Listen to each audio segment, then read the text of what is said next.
어떤 술을 좋아하는 사람에게 술이 해악하니 그 해악한 술을 끊을 수 있는 그 방법을 알려주는 책을 소개하였습니다. 그런데 이 사람은 이 책을 보고 진짜 감명을 받았는지 끊긴 끊었습니다. 그런데 이 사람은 술을 끊는 것이 아니라 그 책을 끊었습니다. 즉, 제가 이 말씀을 왜 드리냐면 사람은 쉽게 변하지 않는다는 것이에요. 여러분 생각해 보세요. 기질이나 성격 유형, 삶의 습관들, 어릴 때부터 형성되어 온 이런 습관들이 변화가 되겠습니까? 쉽게 변화 안 됩니다. 거기서도 발생하는 신념과 이 사상들도 쉽게 변화가 안 돼요. 여러분, 그렇기 때문에 요즘 한국에서 유행하는 거 있죠? 한국 사람들 보면은 뭐 물어볼 때 MBTI가 어떻게 됩니까? 라고 물어보더라고요. 저도 예전에 공부할 때 MBTI 검사를 다 했어요. MBTI라든지 뭐 디스크라든지 애니아라든지 이런 프로그램들 다 저도 하고 공부도 했습니다. 근데 잊어버렸어요. 이제 MBTI가 뭔지 모릅니다. 근데 이게 뭐 중요할까? 근데 이 사람들은 인간이 한번 태어날 때 어느 정도 갖고 있던 기질이나 성격, 유형 이런 것들은 잘 변화가 안 되기 때문에 인간의 이해적인 측면에서 알아야 된다는 거예요. 그리고 MBTI는 16가지로 사람을 구분하고 디스크는 또 4가지로 구분하고 이런 식으로 사람을 구분해서 사람을 이해하려고 노력합니다. 즉, 사람이 타고난 기질이나 성격, 유형은 잘 변화가 되지 않는다는 거예요. 거기서 형성된 습관은 더더욱 변화가 안 된다는 것입니다. 그러기에 MBTI라든지 여러 가지 프로그램을 통해서 사람을 이해하기 위해서 노력하고 있는 거예요. 진짜 변화하기 어렵습니다. 그런데 놀라운 일이 벌어졌어요. 이 사람은 유대교를 신봉하는 열혈 청년입니다. 신념이 강한 사람이에요. 기질적으로도 리더형입니다. 그리고 다혈질입니다. 결단하면은 바로 행동으로 옮겨야 돼. 그래서 대제사장에게 내가 저 신라 땅에 있는 예수를 믿는 이 사람들을 작업했습니다. 그러니 승인하여 주시옵소서. 그 승인을 받고 간 거예요. 그런데 그 사람들을 처단하기 위해서 잡아오기 위해서 가는 다메섹 도상에서 놀라운 일이 그에게 벌어졌어요. 인생 1대의 사건이 그에게 벌어졌습니다. 어떤 일입니까? 예수님께서 강권적으로 빛으로 소리로 대면하여서 예수님이 메시아임을 그 사고를 위해서 존재하고 있는 것을 보여주셨어요. 정말 특별한 은혜입니다. 여러분, 이 특별한 은혜에 사모하십시오. 예수님이 나에게 메시아로 임하기를 사모하십시오. 기도하십시오.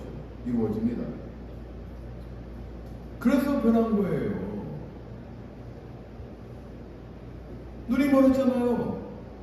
아나니아가 안성으로 비늘이 벗겨지고 3일간 처절한 그 번민과 고뇌의 시간을 통해서 사울은 변했습니다. 그래서 예수님 앞에 세례로서 이제는 신앙을 고백하고요. 아나니아와 그 형제들과 함께하며 음식을 먹으면서 점차 건강이 회복해집니다. 그러고 나서 사울이 하는 것이 무엇입니까? 역시 사울은 기질적으로 예열적인 사람입니다. 완전 리더에게 나를 따르라 이런 형태의 사람입니다. 오늘 본문 말씀 보면은 즉시예요. 형제들과 며칠 동안 있을 때 그냥 휴식하고 뭐 여러 가지 그냥 뭐 그 형제들과 뭐 교제하고 뭐 그럴 수도 있는데 거기에 끝난 것이 아니라 즉시 그 다메섹에 있는 그 회당을 돌면서 예수님이 메시아입니다. 예수님이 하나님의 아들입니다. 라고 선포하는 거예요. 복음을 증거하고 있는 거예요. 여러분, 예수님께서 왜 유대인들에게 정죄받았습니까? 당신이 하나님의 아들이라고 선포함으로 인해서 십자가에 달려 죽은 것 아닙니까? 신성모독죄로 주님께서 돌아가신 것이 아닙니까? 그런데요. 그럼 예수가 하나님의 아들이라고 하였기 때문에, 이단이기 때문에 십자가에서 죄를 당했다, 이런 메시지를 지금 회당에서 선포하고 있는 것이 아니라는 거예요.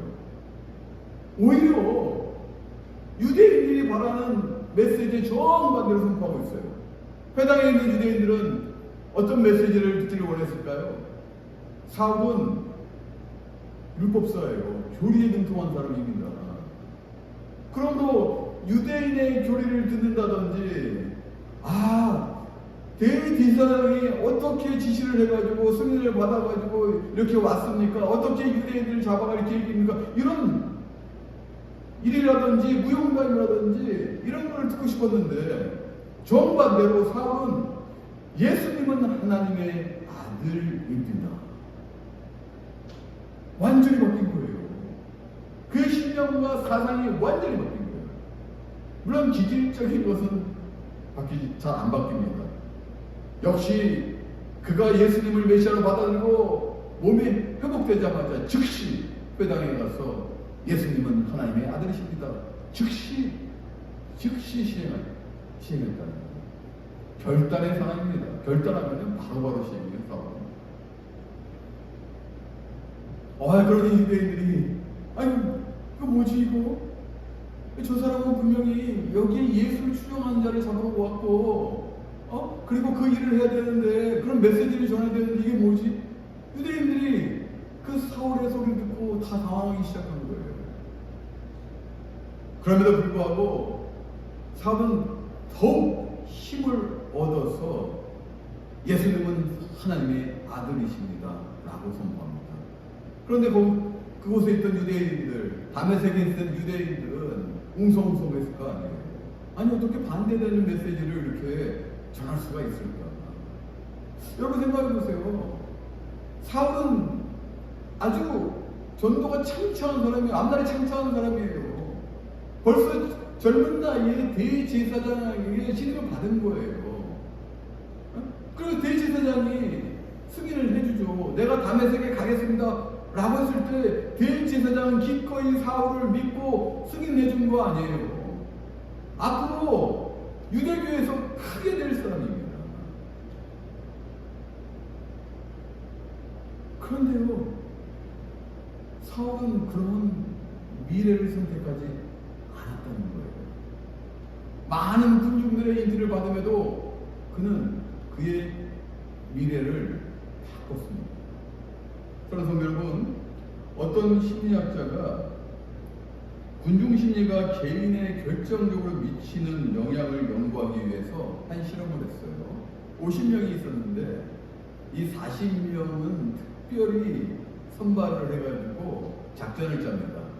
하나는 검은색 칠판, 하나는 하얀색 칠판이에요.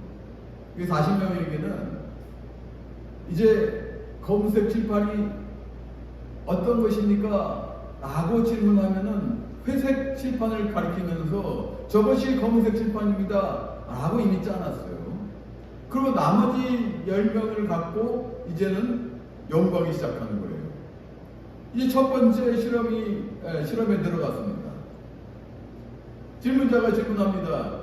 어느 것이 검은색 칠판입니까? 40명은 다 회색 칠판을 가리켰어요.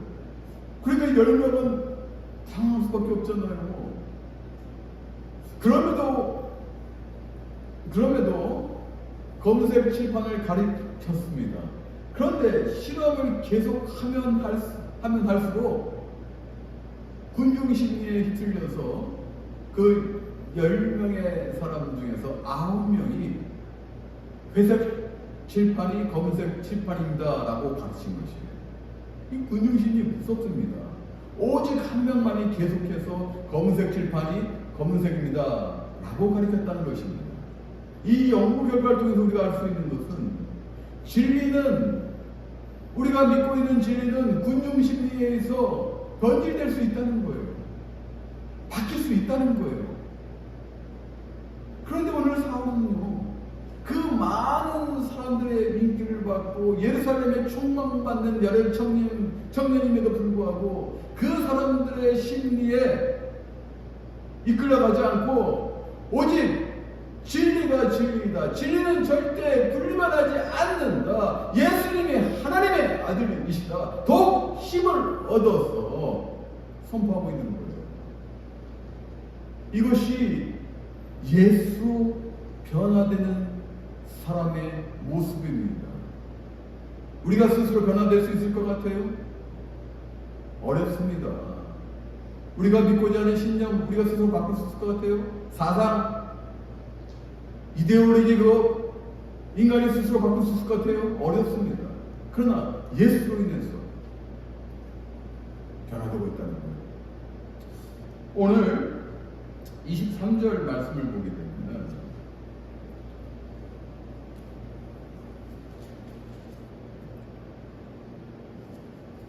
23절 말씀을 이제 보게 되면요,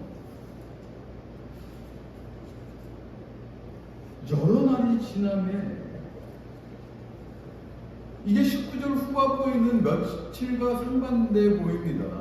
이 며칠은 짧은 날이에요. 그러면 여러 날은 얼마나 될까? 여러분 갈라디아서 1장 16절부터 18절을 보게 되면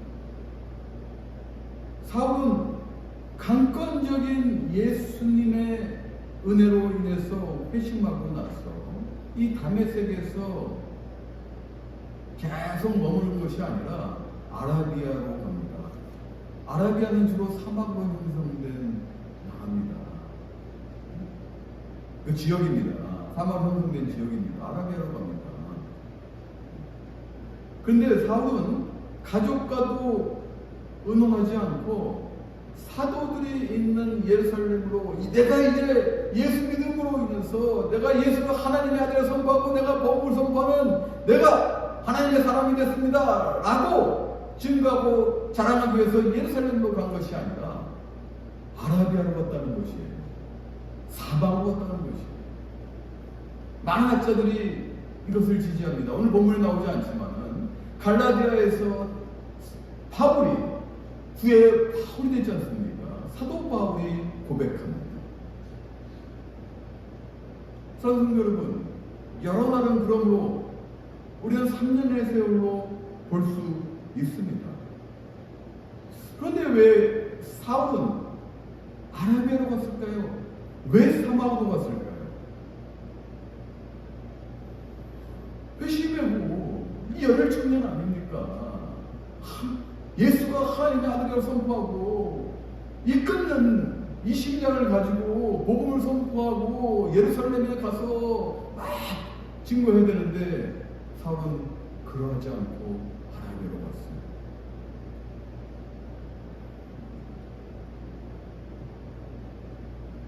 사랑하는 여러분, 우리는 침묵의 시간이 필요하다는 거예요.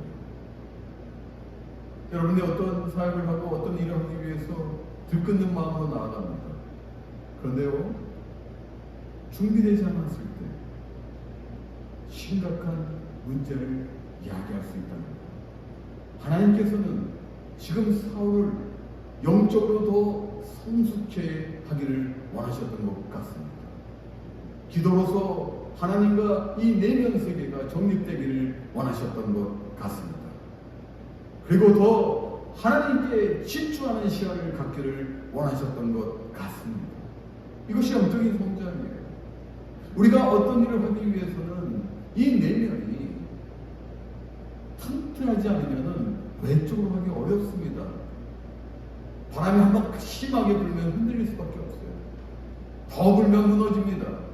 강건하기 위해서, 영적으로 모출하게 만들기 위해서 그는 하나님과 1대1의 시간이 필요했고, 그래서 아라비아 사막으로 갔습니다. 분주한 곳으로부터 벗어나서 침묵의 시간이 필요합니다. 예전에요, 영성가들은 뭐 사막의 조부라고 여러분들 좀 들어보신 적이 있을 거예요. 번성한 도시를 떠나서 고요하고 조용한 사막으로 가서 하나님과 일대일의 시간을 가졌던 영성가들이 있습니다. 이와 마찬가지예요. 하나님께 집중하기를 사울은 바랐습니다.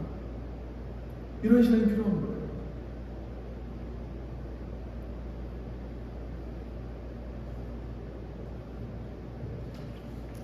사울은 다메섹 도상에서 주님의 계시를 듣고 아나니아를 통해서 영적인 충만과 건강을 회복한 후에 바로 사역을 시작한 것이 아니라 더 성장하기 위해서, 하나님께 더 집중하기 위해서 아라비아 사막으로 가고, 그리고 그의 고백처럼 다메섹으로 다시 돌아옵니다. 그리고 오늘 본문의 말씀이 이어지고 있는 거예요. 그는 다메섹에 돌아와서 계속적으로 이제는 더 힘을 얻어서 충만한 영성으로 예수님을 메시아로 선포합니다. 그랬더니 이제는 유대인들이 이거 가만 놔두면 안 되겠다. 이 사람 가만 놔두면 안 되겠다. 이거 완전히 유대교에 있던 맹신했던 이 사람이 이제는 이단이 됐구나. 위험한 존재구나. 그래서 그 다메섹에 있던 유대인들이 서로 공모를 해가지고 주야로 막 성문 지키고 갈리까지 동원하면서 사울을 죽이려고 열심을 다한 거예요.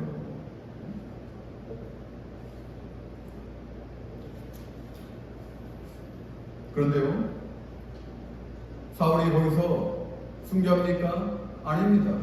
거기에 있던 형제들이 그 강줄에 달아 성벽을 타고 내려가게 도망치게 합니다. 그 당시 고대사에서는요, 이 도시들이 이 성문, 성벽 그 위에 이 집이 있기도 합니다. 그래서 그 들창문을 통해서 이렇게 도망한 것으로 보입니다. 사랑하는 여러분, 아프리카의 선교사이자 탐험가인 리빙스턴은 사람은 자신의 사명을 다하기까지 결코 죽지 않는다라고 이야기했습니다. 이거예요. 사울은 지금 죽지 않고 더 큰 주님의 사역을 하기 위해서 형제들의 도움을 받아 지금 탈출하고 있는 것이에요. 이걸 우리 명심하셔야 돼요. 여러분들, 왜 하나님께서 이 생명 주셨는가? 왜 건강을 허락하셔서 이 땅에서 영위할 수 있도록 하는가를 명심하셔야 됩니다. 특히 하나님의 자녀가 이것을 명심하지 못한다면 큰 위험에 초래할 수가 있어요. 하나님의 자녀는 생명 주심을 감사하고 그 생명 주신 것은 하나님의 나라를 확장하라고 주신 것이에요. 주님의 복음을 선포하고 주신 것이에요. 이웃을 사랑하라고 지금 주신 거예요. 그리고 주님께 많은 사람들을 인도하라고 주신 것이에요. 나만 잘 살라고 주신 것이 아니라는 거예요. 이타적인 삶을 살라고 주신 거예요.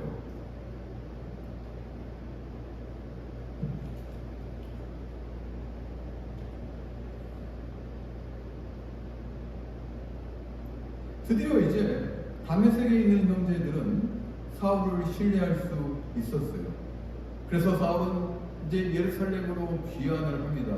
그런데 예루살렘에 있던 이 형제들, 이 주의 성도들은 사울을 의심할 수밖에 없죠. 사울이 어떤 사람입니까? 스데반 집사 죽을 때도 그 죽이려고 투표할 때도 가표 찬성했던 사람이고, 이 돌로 치는 사람들의 옷까지 맡았던 사람이에요. 유대인 중에 유대인, 바리새인 중에 바리새인, 바리새인 중에 바리새인. 예루살렘에서도 열혈 청년으로 유명했던 예수 그리스도를 쫓는 사람들을, 주의 성도들을 핍박했던 이 사울이 예루살렘으로 온다니까 주의 성도들이 얼마나 두려웠겠어요. 저 사람은 우리를 죽이려고 했던 사람인데 지금 저 사람이 지금 돌아오고 있는데 우리를 헤아려면 어떡할까? 유대교에 많은 사람들도 인맥이 있을 텐데 우리를 헤아려면 어떡할까? 걱정이 되겠습니까? 안 되겠습니까? 이 걱정하고 있을 때 그런데 한 사람이 돌연히 나타납니다. 바나바. 이 바나바의 뜻은 예언의 아들이라는 뜻이는데 누가는 뭐라고 얘기했습니까? 권위의 아들, 건면하고 위로하는 사람. 이 바나바예요. 물론 바나바가 사울과 어떤 관계를 갖고 있는지는 성경이 기록하지 않지만 바나바는 분명히 사울을 알고 있었고 그리고 사울이 회심한 그 사건을 다 듣고 있었습니다. 다메섹 도상에서 주님을 만났던 사건, 주님의 말씀, 그리고 다메섹에서 있었던 일을 다 예루살렘에 있는 사도와 기독교인들에게 이야기함으로 인해서 그들은 이제 안심을 하고 형제로 받아들입니다. 사울은 혈기 왕성한 사람이에요. 예루살렘에 가서도 그 헬라파 유대인들, 즉 고국을 떠나 타지에서 살고 있는 디아스포라 유대인들, 그들이 센 그 회당에 가서 열심히 변론을 합니다. 예수님이 하나님의 아들이십니다. 예수님이 생명의 주이십니다. 예수님이 은혜의 주이십니다. 열심히 복음을 선포해요. 그런데 오늘 본문 말씀을 보게 되면 회당에서 선포할 때 거기 그 변론을 했던 헬라파 유대인들이 사울을 죽이려고 해요. 사랑하는 여러분, 사울을 죽이려고 하는 것은 그들이 변론에서 통해서 졌기 때문입니다. 여러분, 헬라파 유대인들, 헬라 지역에 있었던 사람들은 토론하기 좋아해요. 여러분, 헬레니즘 문명에서 잘 아시지 않습니까? 얼마나 자신들의 신에 대해서 토론하고 논증하려고 합니까? 엄청나게 논증하려고 했는데 그들이 사울을 죽이려고 했다는 것은 그들이 그 변론에서 그 논쟁에서 사울에게 졌다는 거예요. 사울 똑똑한 사람입니다. 그런데요, 여기서 우리가 한 가지 배워야 될 것이 있어요. 여러분들, 우리가 복음을 전하는 것 좋습니다. 하지만 논쟁에 뛰어들지 마십시오.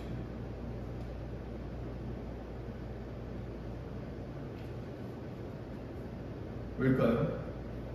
여러분들 논쟁에서 승리하면은 친구를 잃게 됩니다.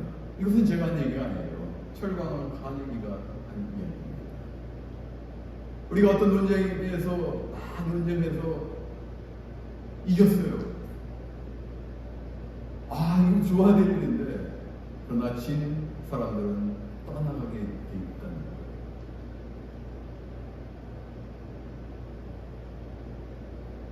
논쟁에서 승리한다고 해서 아무런 유익이 없을 뿐만 아니라 오히려 그것으로 인해서 친구의 마음에 상처를 주게 되고, 그래서 결국 친구를 잃게 된다는 것입니다.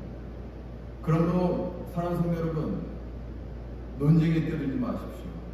단 진리만을 선포하시고 받아들일지 안 받아들일지는 듣는 사람의 목으로 남겨놓아야 됩니다.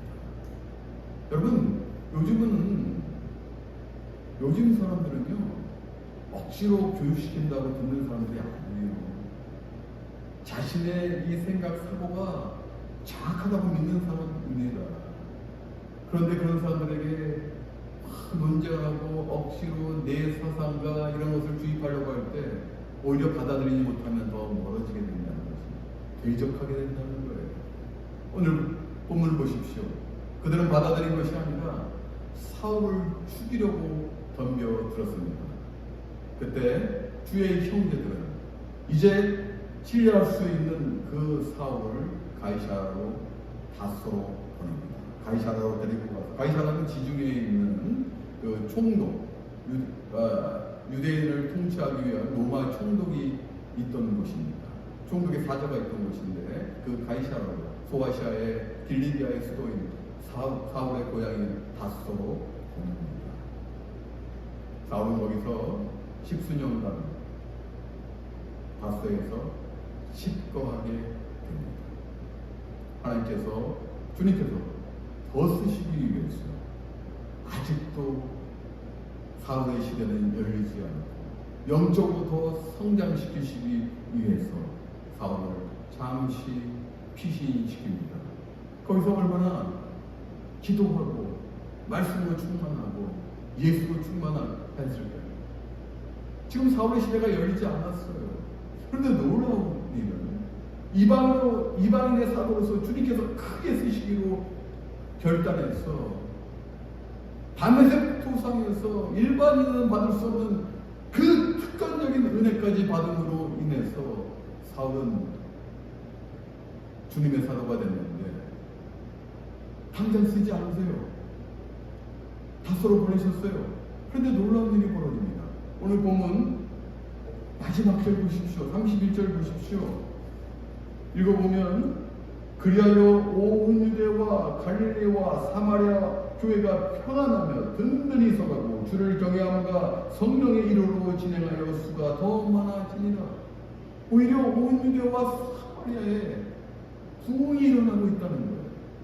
물론 이것은 빌리 집사에 도망가면서도 성령 충만함으로 인해서 그 권능으로 복음을 선포한 사건 우리도 기억하고 있습니다.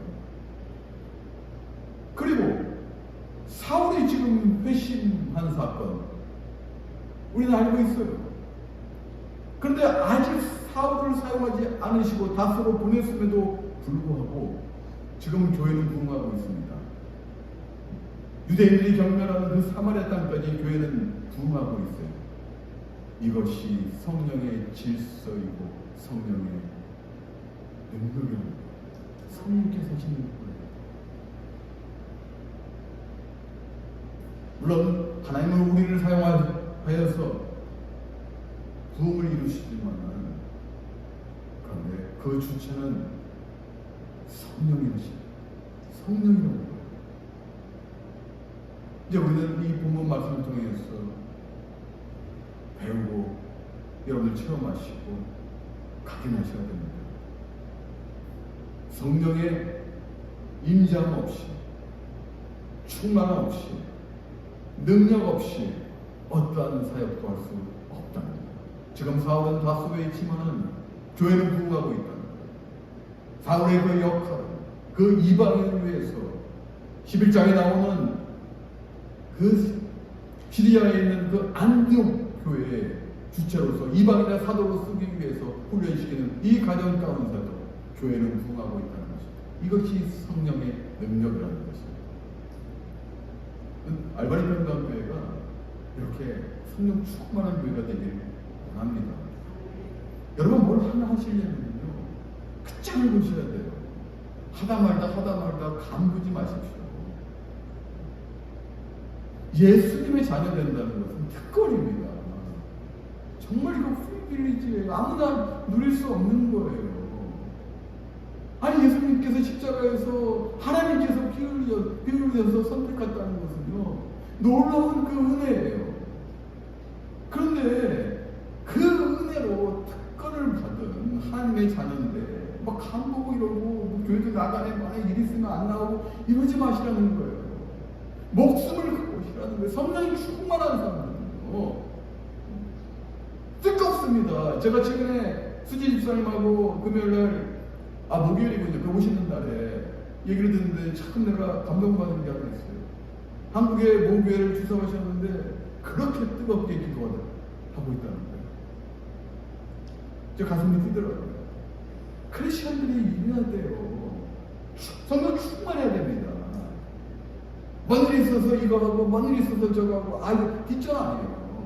첫째는 내일이고 두 번째는 가정일이고 세 번째 하나님의 일 그때 생각해 볼 때 이것이 아니라 첫째도 하나님의, 둘째도 하나님의, 셋째도 하나님의 이 충만함이 있어야 돼요.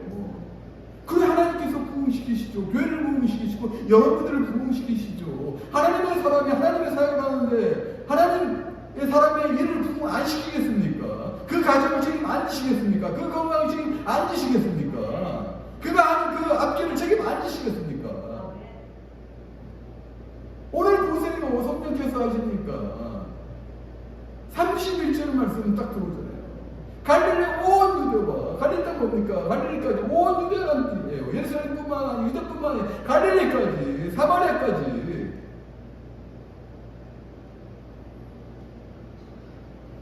결단하시면은 흔들리면 안 돼요. 그럴 때 축복이 있는 거예요. 하지도 않은데 무슨 축복을 바라고 기도합니까? 그럴 때 축복이 있는 겁니다. 그 시작은 성령 충만입니다. 충만하십시오. 내가 예수로 이제는 거룩한 자녀가 됐습니다. 그렇군요. 나에게 거룩한 사명을 주셨군요. 기도하겠습니다. 마틴 루터는 하루에 3시간을 기도했어요. 내가 바빠서 기도합니다. 3시간을 기도했어요. 내가 바빠서 기도합니다. 바쁜데 왜 기도해요? 하나님의 일을 하기 위해서 3시간을 매일같이 기도하는 사람입니다. 그럴 때 교회와 여러분의 삶 가운데 놀라운 부흥이 일어납니다. 놀라운 성령 충만함으로 성령의 바람으로 여러분들을 이끄십니다. 그런 교회와 여러분 되시길 바랍니다. 축복하십시오. 교회 부흥의 한 페이지를 장식하는 여러분, 그리고 여러분 삶 가운데 하나님의 사람으로서 하나님의 일의 한 페이지를 기록하는 여러분들 되시기를 주님의 이름으로 축원합니다. 그래.